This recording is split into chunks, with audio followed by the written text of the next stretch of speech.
Good morning, ladies and gentlemen. Welcome back to the second session of the day. I think we'll be now talking a bit more on the reform, which one of the key themes of this conference. And in particular, we'll be talking about the reforms of the state-owned enterprise. I would say it's arguably one of the most visible reform agendas that we currently have. And I have two distinguished panelists with me today. I think they are the experts to talk about this issue. First, to my left, I really need no introduction, Dr. Prasarn Trairatvorakul, who's a former governor of the Bank of Thailand. And further to the left, Rapee Sucharitakul, who's the Secretary General of the Securities and Exchange Commissions. Both Dr. Prasarn and Rapee is now currently serving as members of the State Enterprises Supervisory Board, or as we know it here in Thailand, as Super Board. And the member insists that there's nothing super about the board. And there's no Superman on the board. I guess somebody has mentioned that. But basically, this board would be overseeing the state-owned enterprise in terms of the reform and the strategies going forward. So we are very glad to have you with us today. Let me begin by asking Dr. Prasarn on why do we need to reform the state-owned enterprises? So it's probably obvious to some of us, but I guess we need your explanation as well. You are right that it's not that secretive, the reasons. But let me, in the beginning, to thank the organizer to allow me and Rapee to share with our public audience some of the works we are doing, trying to improve what we call the governance system of our SOEs. I think I should also give some disclaimer in the beginning that what we are doing is not a comprehensive SOE reform. It is by far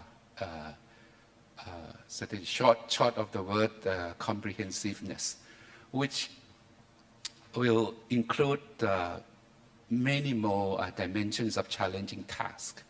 What we are trying to do is more from the angle, a practical angle of trying to improve the governance system.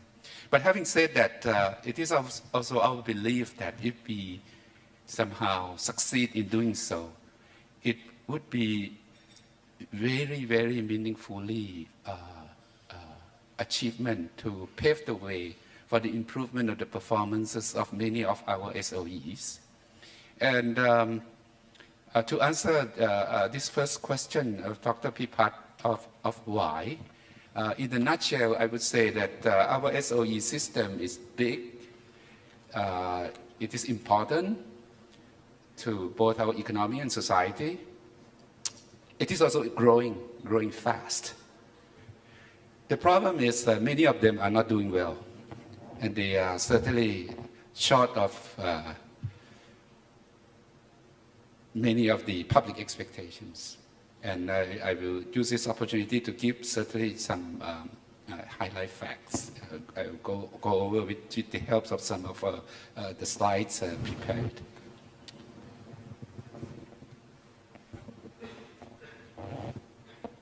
These are some of the indicators measuring the significance of our SOE system, whether you measure by their total assets, the budget expenditure and whatnot. It all indicates that they are big, they are significant. The total assets certainly is close to our national GDP. It's the system's budget expenditure, annual budget expenditure is twice of the budget of our central government. Although 5 of them being listed in the Stock Exchange of Thailand, they account for close to 20% of the total market cap. Dividend payout to the state each year is not insignificant. Employment is also quite big. And they are also growing. They're growing over the years.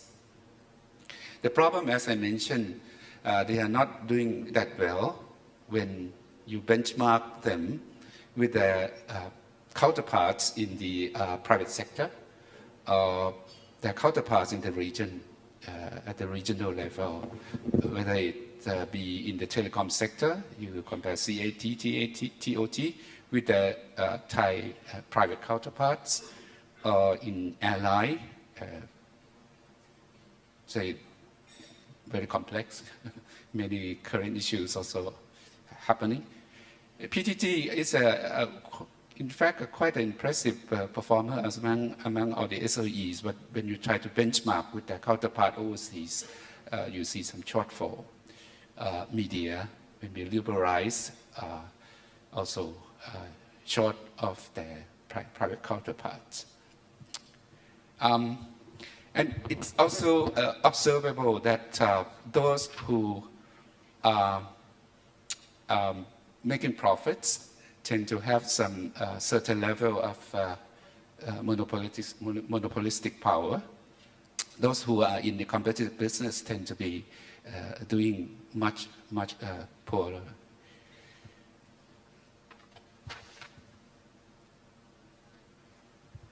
What does this tell us? They tell us that at the moment there are big gaps when compared with the expectation of the public, whether it's in the area of service quality or in the business and financial returns.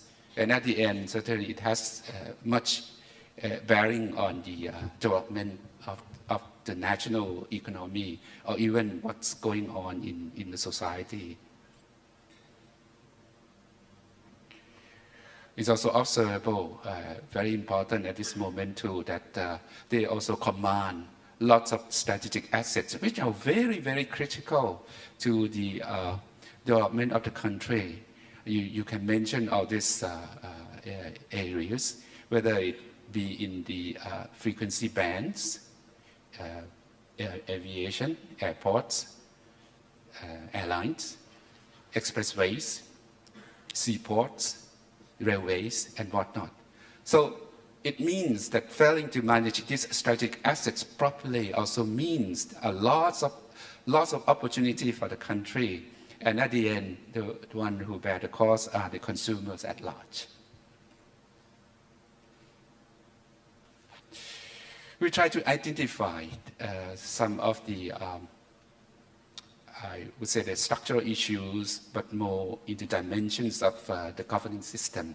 If you take a diagram of a simple hierarchy of the structure of SOEs, down from the government at the top to line ministries, to Ministry of Finance, then to the SOEs, then to the public, mostly are the consumers or users of the services or the products of these SOEs. At different linkages, as we said in the beginning, in fact, it's not a secret. It's a well-known fact. Lots of shortfalls, lots of deficiencies of good governance. The first linkage, political interference, through, for examples, putting unqualified, underqualified people as members of the board of directors of lots of these SOEs. Second, in a number of cases, there are lots of principles involved in the affairs of these SOEs. So you incur the problem of lack of unity and coordination. SOE itself, a number of them, not all, also are under multiple set of objectives and goals. As obvious as we all know, some have societal objective, incur lots of dimensions of policy, public policies, and they are also mandated to compete in the commercial arenas. There are sometimes incidents of confusions between trade-offs of these objectives and goals. Then you have, because of a number of these principles involved, some of them assume the role of policymakers. Some of them also assume the role of regulator. Some of them assume the role of the owner of the enterprise. And in lots of cases, you see the mixtures of all these roles to the extent that you can sympathize some of these responsible parties when they have to trade off between their mandates, the conflict of roles. And lastly, a lot of these SOEs are also in the arena where they are doing business, while other private entities also do the same. They also face some competition, but rules and regulation over them sometimes did not render them the level playing fields. Not to say that they always have the advantages. We also found out that a number of rules and regulations also render them disadvantages. So there are lists of advantages and disadvantages. But the problem is you cannot identify out clearly or measure the efficiencies of their efficiency. So, see if there is an illustration here. If not, we may go on for the next questions. Sure, thank you. So I guess we heard all the reasons why it should, the SOE should be reformed. They are big, they are getting more, getting bigger and bigger, and they're the owner of the strategic assets of the country. And to the worst part, they're not doing very efficiently, I guess, and there's lots of constraint and conflicts going on, right? I should note here that if the audience have any question, please feel free to write on a piece of paper and hand it to one of our staff, and we might have a few minutes to the end for the Q&A. So we heard all the problems, but I guess now the question is, how should we reform the SOEs? Well, again, I have to disclaim in the beginning that ours is not a comprehensive reform, but we think that there are some practical angle that we can tackle and at least try to succeed in what we are trying to do, not to, on the contrary, try to identify a comprehensive set and then could not fulfill anything. For any task of reform, we should start out with some clear list of principles, or in fact trying to identify the purpose first, and then come with the clear principles before going to the organizational design. Rather than starting with organizational design and then you involve lots of debates and quarrels and you cannot go anywhere. Certainly our purpose is try to improve upon the current governing system of our SOE system. So these are some of the guiding principles of what we want to carry forward. First, as I mentioned earlier on, and we'll perhaps expand a little bit later on, is a separation of roles, the clear separation of roles, particularly the roles of the public sector, the government in particular, in the roles of being a policymaker versus regulator and versus the owner of the enterprise. This is one guiding principle. The second principle, we also want to provide a proper state ownership arrangement so that there will be somebody who cares the well-being of the enterprise.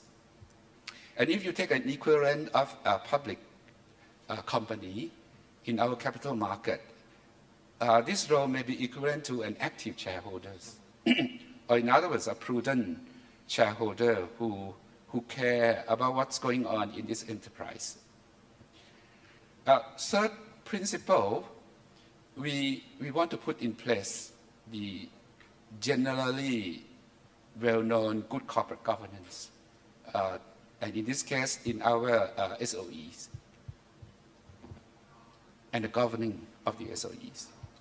And lastly,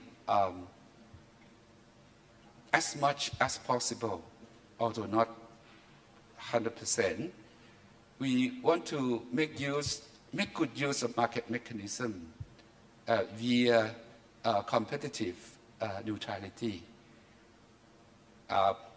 Understandably, some of these SOEs also have a societal objective, we understand. But as much as possible, I think this is the best way, rather than trying to empower a single governmental agency and give out the directive, but try to make use market mechanism as much as possible. I will just elaborate a little bit on this guiding principle, and later on I will leave the responsibility for Rapee to go into some more elaborative technical works that we have gone through over the year. To expand on this so-called separation of roles, for good understanding, the state often plays these multiple roles of policymaker, being a regulator in certain cases, and then because these are state-owned enterprises, state-owned means state is the owner. We want to spell out these roles and identify the responsible parties, because at the heart of the problem, our group realized that because of the confusion of these roles and conflict of interest, they have impaired the functioning and efficiency of our SOEs. And the broad solution is to clearly separate these roles: policy making, regulatory, and ownership functions. It's also a secret. I think there are examples that, good examples that some other jurisdictions have already succeed, or at least make some improvement upon. Now, I just want to pick one very notorious case to elaborate this concept. You take an example of the Bank for Agriculture and Agricultural Cooperatives. Only recently, if you take that framework on the case of BAAC, you would have realized that, in fact, these three roles are under the same public organization, the Ministry of Finance. The Ministry of Finance act as policymaker, act as owner, and act as regulator over BAAC. And even their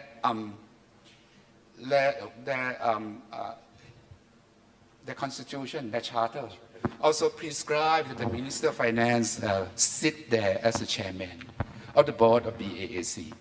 And in addition to that, it also prescribed that there will be a representative of the Bank of Thailand to sit in the board of member. Now, some years back, 50 years back, certainly the founder of BAAC, under that circumstance, may have found that this design, this model, fit in with the atmosphere at that time. It's a small organization within a small economy. It's certainly a very tactful design, can work quickly. Minister of Finance can direct. But things are much more complex nowadays. I think 50 years ago, there wouldn't be a scheme like a rice pledging scheme of this magnitude, like we had some few years back. Now, if you superimpose that assignment over BAAC, it's a government policy carried through the Minister of Finance. So Minister of Finance had the first hat of being a policymaker. Now, that scheme may impair the financial position of BAAC to the extent that probably they will incur a huge amount of losses. What happened to the position of BAAC? Now, a prudent regulator would come in and then say that, no, this is not good. It wouldn't be good for you to retain confidence of the public depositors. I would not allow you to take public depositors, because by carrying out such scheme, your capital would be impaired. How can I allow you to take in public money of that magnitude of more than $1 trillion baht? But suppose the Minister of Finance also worked as a regulator. Now he had this conflict of two hats. The third, he also served as the owner. A good shareholder, a prudent shareholder would care about the position of the entity, and whether they would react the opposition to the scheme. Now, in that circumstance, I would have lots of sympathy for the Minister of Finance to carry it out. I think it needs more than a Superman to be able to carry out that job. Now, my glasses are bifocal. It's already very difficult to exercise bifocal glasses. But suppose you are wearing glasses with triple focus. What would happen? You wouldn't see anything. You cannot see anything if your glasses have 3 focus. Very difficult. I don't know what happened, but we are here. Now, only recently, the Super Board decided at least you take out that regulatory function.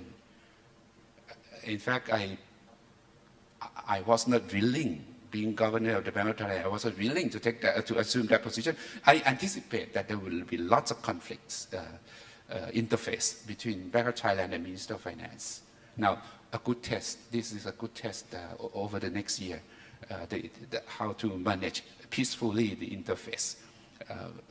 Why the regulator would be quite prudent on supervising BAC. But the policymakers know that this is a very, broad network that can carry out certain policy to the grassroots. Now, what's the proper balance between the two? A little improvement. Further improvement will call for, in fact, the elimination of the prescription that the Minister of Finance sit as chairman of the BAC. Neither the representative from Bank of Thailand. Now, we still see whether one will have some courage to move forward on that. This is just an illustration of what we are trying to do on improvement of the governance of some of our SOE, in general, SOEs. I think I'll stop here, because further than this, perhaps it will be more useful for the audience that we know a bit from Khun Rapee on the technical detail of what we are moving on. Thank you very much, Dr. Prasarn. I think that BAC is a good example of the conflict of interest between the roles, and I think you can say of other SOE, and you can raise the case of conflicts in these roles. And so we heard about the guiding principles in terms of what the Super Board is trying to do and achieve. So let me now turn to Khun Rapee and ask you, can you tell us a bit more in terms of what has been done under the Super Board, and what can we expect going forward from these SOE reforms? Right, thank you. I would like to also echo Dr. Prasarn's comments earlier on that what we are trying to do at this moment is really to try to lay down the infrastructures for future reforms. By itself, we are trying to push out this regulation and legislation that would pave the way for such reforms to be happening in a very clear and transparent manner. If you compare the stage that we are in at the moment, we are not even at the stage of being married yet. It's still courtship. It's still trying to work out how things go. And once the legislation passes, which hopefully it would be somewhere sometime mid of next year, that's when the real test of whether these reforms that we are trying to lay down the infrastructures on can effectively be taken or not. So a lot will depend on the very first administration of this new body that we intend to create. That would be the one that would effectively lay out the various reforms, and I think the key issue would be the transparency and pushing out various measures into the public realm, and to make the public aware of the actions or inactions that would be taken. I think that's the key things that I would like to echo. But going back to the PowerPoint. So in my presentation, there will be two parts in which I would like to cover. The first part would be the overall governance of all SOEs, whether they are being incorporated or whether they are created by their own charter and legislation. And the second part is actually the national holding company, which we may have heard of quite a little bit in the past. And I'll go into the details on what they are. On the very first part, at the moment there are 56 SOEs which are under the supervision of the Super Board. And what we are trying to do under this act is that we are trying to lay down all the key principles that you see on the left-hand side in the blue headings. The first one would be to ensure that there is a real statement of direction as to what the state enterprise has to do. I think it's we have to remind ourselves that we are not trying to create a regulator, but what we are trying to create is a real sort of ownership of these state enterprises. And being in state enterprises, have to make it clear that there's nothing wrong with the government using the state enterprise as the arms of the government and to conduct policy. But it's the matter of how that policy is being carried out. Is there enough transparency? Is there enough statement that goes out to the public as to where they would like the state enterprise to play the role? So this is the key things that is probably going to be embedded into the law, that if the government intends to use the state enterprise, how do they intend to use that? And it's something that they have to publish that in the Royal Gazette as a part of the 5 years plan. So investors or owners alike could look back at this statement and say whether what the government is doing, whatever governments are doing, is it in line with the statements that they've actually put out into the hands of the public. So that's a key thing. That's the very first founding stones of the what we call transparency. Okay. And all the state enterprises and the government has to really say this. We've been, I think in our experience, we criticized the state enterprises for doing a lot of things that they should not have done. But I think it's the fact that it's not the state enterprise themselves, it's the government that say what state enterprises are doing or should be doing. So the responsibility should flow back into to the persons who is making the statements and who is making the directives. The second one would be the financial and fiscal discipline. This may not look a lot, but I think this is a real key cornerstone. Prasarn has already talked about the state enterprise of Bank Agricultural in the rice pledging scheme. Again, what we are trying to write into this law is that if the government intends the state enterprises to conduct government policy that is not profitable or that is not within the mission of the state enterprise itself, that can still be done. But the government has to be accountable for that. They have to say what is the amount of money that will need to be done, to be budgeted, to be set aside, to be accounted in order for the state enterprises to conduct these non-profitable policies. So that's the second key thing, which is very, very important, because at the moment now, if the government runs into, develops a new policy that creates liabilities on state enterprise and doesn't say how much that money is going to be compensated or how much money is going to be involved, what they are effectively doing is that they are holding the state enterprises hostage. And then, the successive governments comes in, they have to recapitalize those state enterprises anyway. But where does liabilities stand? Who are accountable for that? So we are trying to do this as the next issues. The third one deals with the management of state enterprise himself, how the board of directors, as we probably looking around this room, I think most of the people in this room has already been to the IOD classes.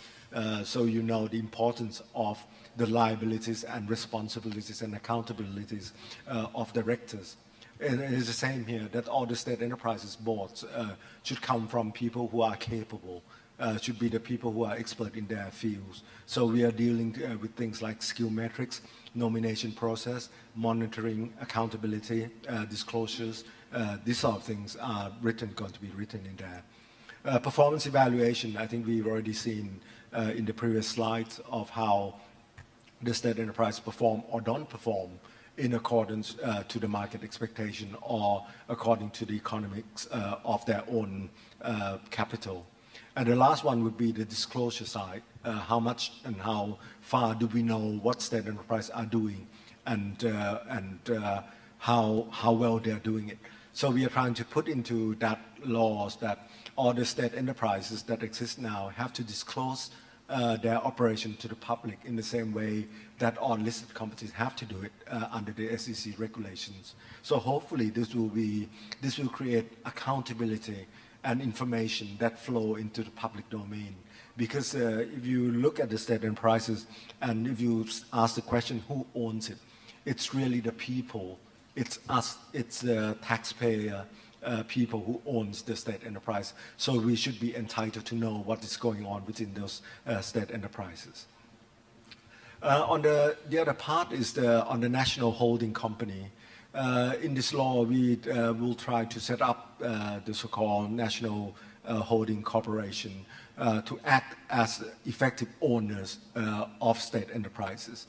But as not all state enterprises are created in the same ways, many of them are still incorporated under their own charter with their own regulations, and some of those state enterprises still exercises a lot of state powers. So we can't transfer them all to this national holding company. The ones that we will be able to do would be to transfer those state enterprises that are already corporatized into the form of either public limited companies or companies. Because after all, what this national holding company will be doing is that they will use their power as shareholders and exercise that power as an active shareholders in all those state enterprises that are transferred there. So there will be, at the moment, will be 12 state-owned enterprises who are, most of them are listed on the stock exchange to be under this ownership. And then what does this ownership does? It will look at this state enterprises under their control in two aspects. One is really on the governance side. There will be an active shareholders whereby they will publish their voting guidelines. They will go to see how the state enterprise select their board of directors, how do they set their targets, and the other things, and the disclosure side. The other thing would be to create a benchmark on which these state enterprises who are already commercial entities, how do they compete with other commercial entities. So that's the key areas of what we are trying to do. So under this, to give this overview on the summaries of this, there will still be the so-called super board, which at this moment are still a body created under ministerial regulation. But under the new law, there will be a formal supervisory board sitting at the top. By creating a law that provides them with a platform, it comes with accountability and responsibilities. And the supervisory board would comprise of some politicians, some independent directors, some government personnel.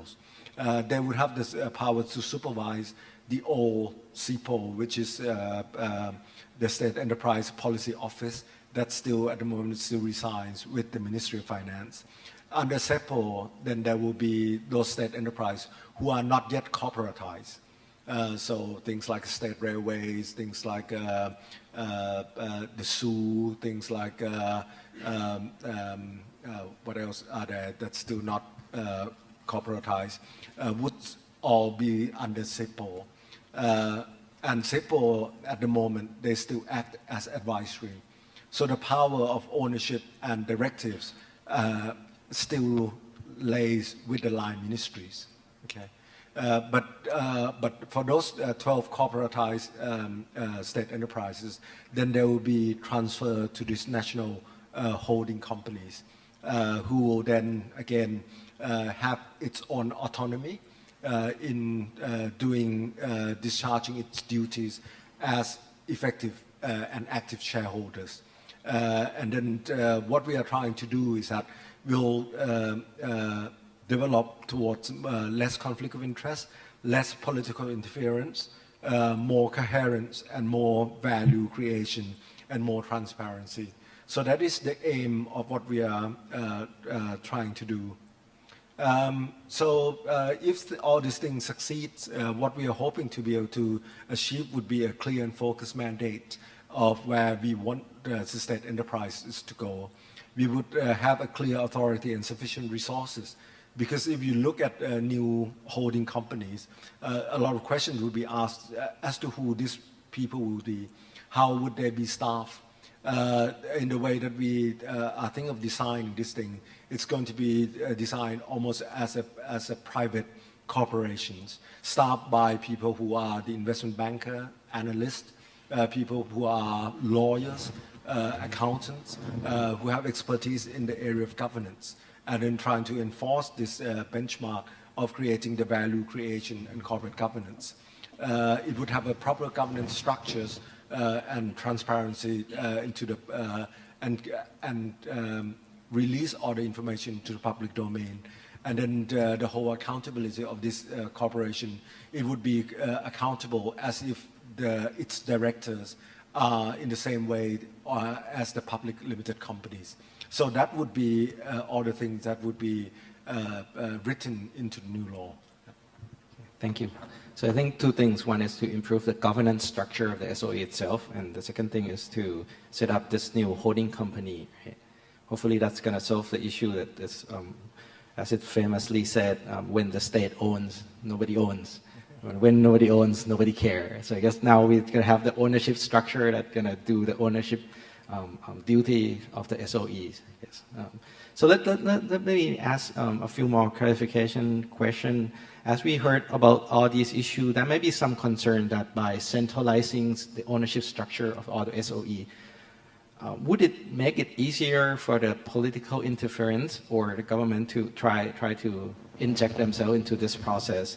But also at the same time, there's a need as the public institution for the accountability.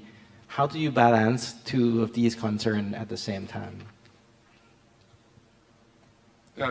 In any organizational design, you are bound to incur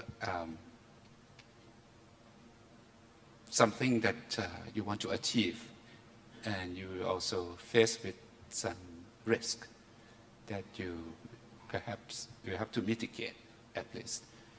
And in our case, we certainly have to be realistic about the concern of our democratic society, take their concern into considerations.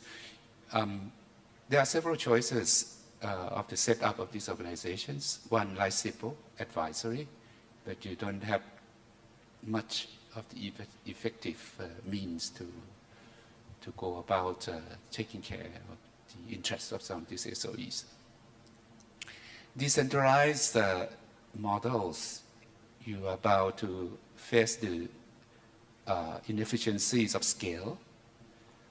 To be realistic, this organization will have to recruit in highly capable people like Dr. Pipat and the organizer of this, and quite expensive. So you have to make full use of them. You like to avoid overlapping duplication ineffectiveness.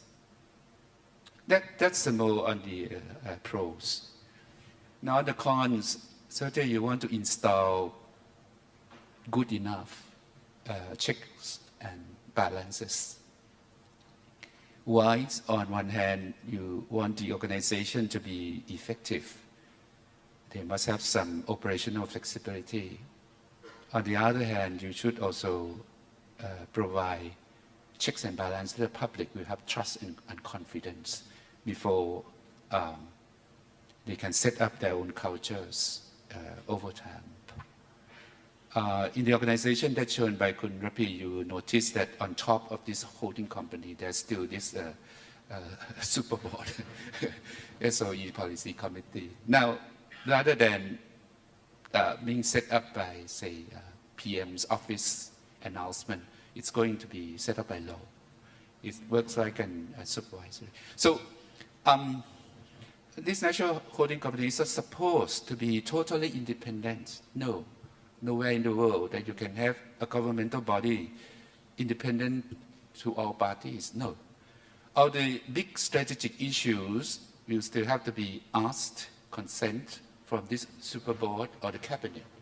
In some cases, like if you want to divest significantly the shares of some of these SOEs, you may have to go to higher authority.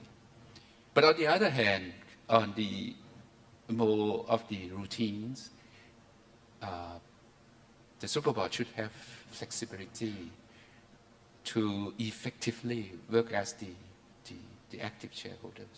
So it's back to give them some authority to have some operational independence, whilst provide checks and balance.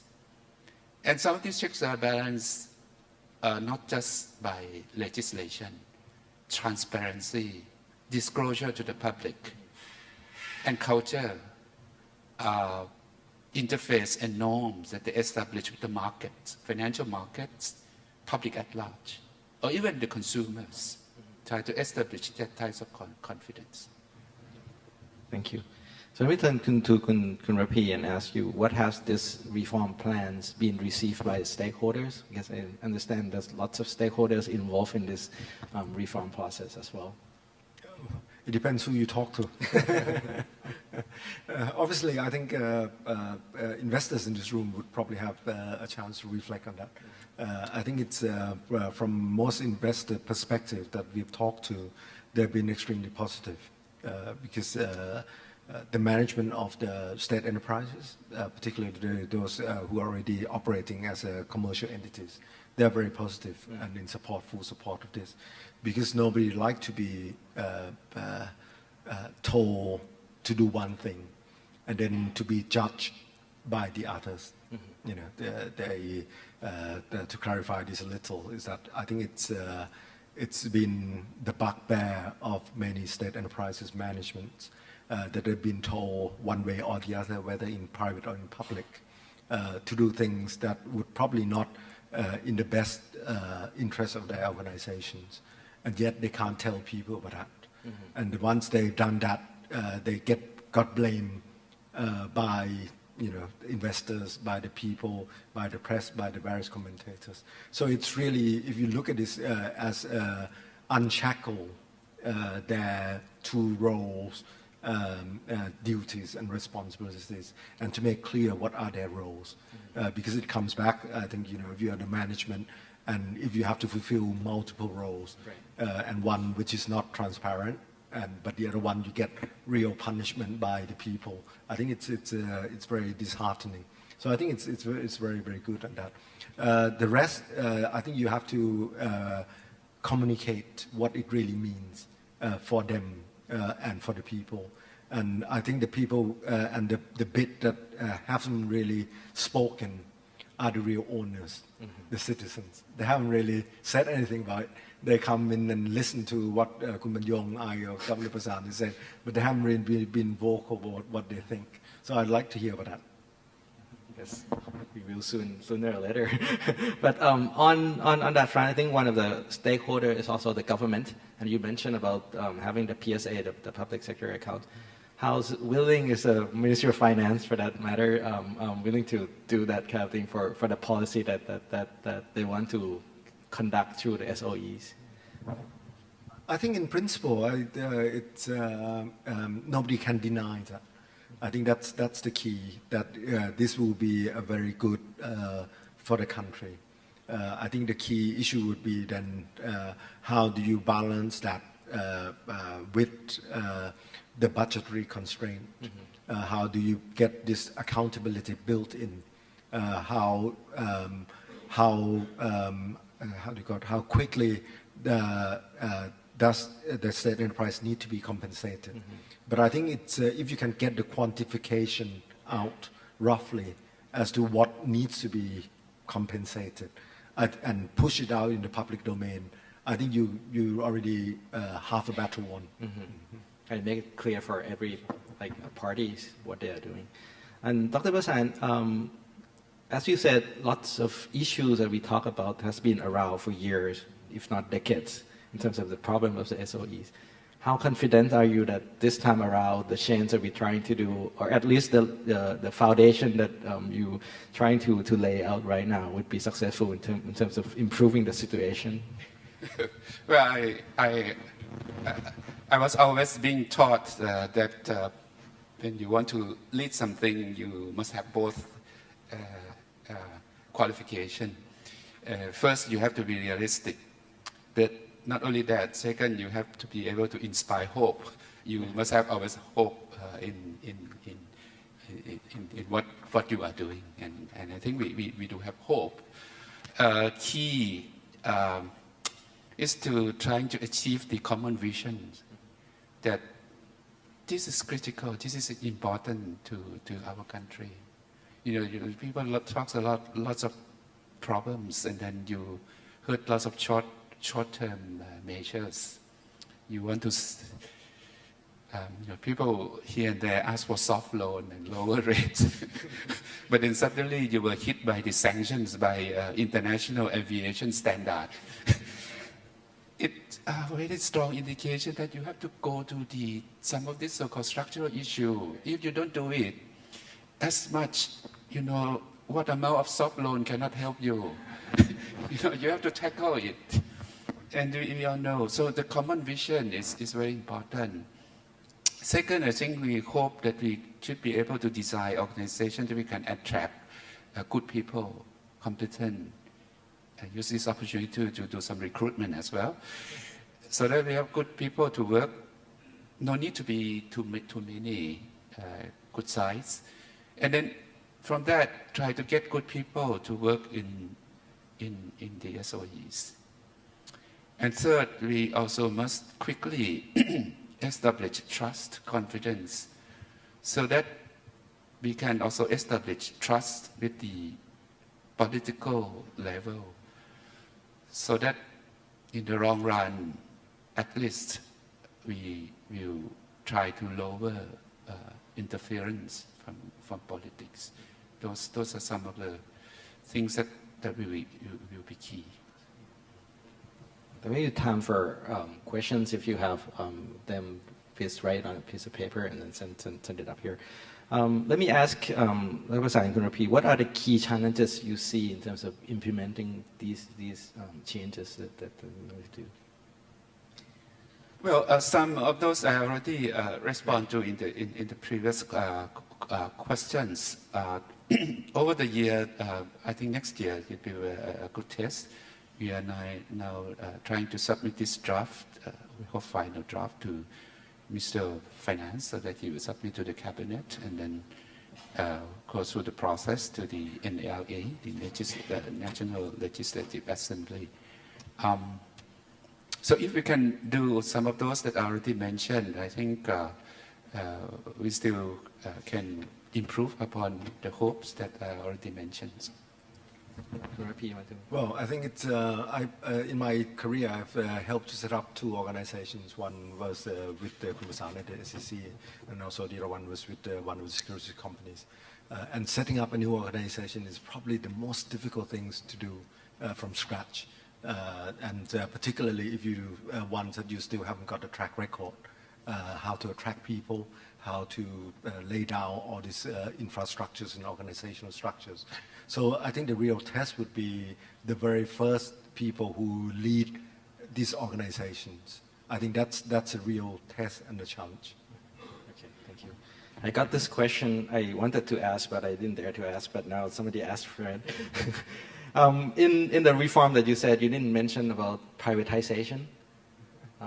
Would that be in the scope of the reform, and would that be appropriate for reforming the SOEs? I think between the lines, I mentioned that although the newly set up holding company should have some operational flexibility, but there should be also checks and balance, taking into consideration concern of the society. And privatization certainly is a moot point. In our society, there are lots of debates. Hence, in the design of this law, if I'm not wrong, doing so, this holding company will have to seek consent from authorities higher up, namely Super Board and to the Cabinet. It did not say that you must do it, and neither saying that you cannot do it, but it will provide a mechanisms of checks and balance along the way. People will realize that among all these 56, when you use the word privatization for some SOE, people will say, no, this is a non-issue at all. It wouldn't appear as a headline. On the contrary, if you apply the same questions to another SOEs, those tend to be those that have some command over some monopolistic power or the command of the natural resources, then public will be concerned. What is the mechanism? Will the mechanism be fair? It will be fair to the consumers at the end and so on. For the second category, that we must care the concern of the public. Hence, the mechanisms of checks and balance will be installed in this legislature. Okay. And what's the timeline like for transferring the ownership into the national holding company? Well, the law has got to be created first, and as I say, it's probably somewhere between July and August of next year, because we have to go through the process whereby the law has to be submitted to the cabinet, then it's got to go to the juridical council, come back to the cabinet, and then forward to our draft National Assembly. All right, thank you very much. I guess that's all we have today. Thank you very much for insightful discussion today. And on behalf of Stock Exchange of Thailand, Patra Security, and Bank of America Merrill Lynch, I'd like to thank the expert panelists that we have today. So ladies and gentlemen, can you please give them the big round of applause? Thank you.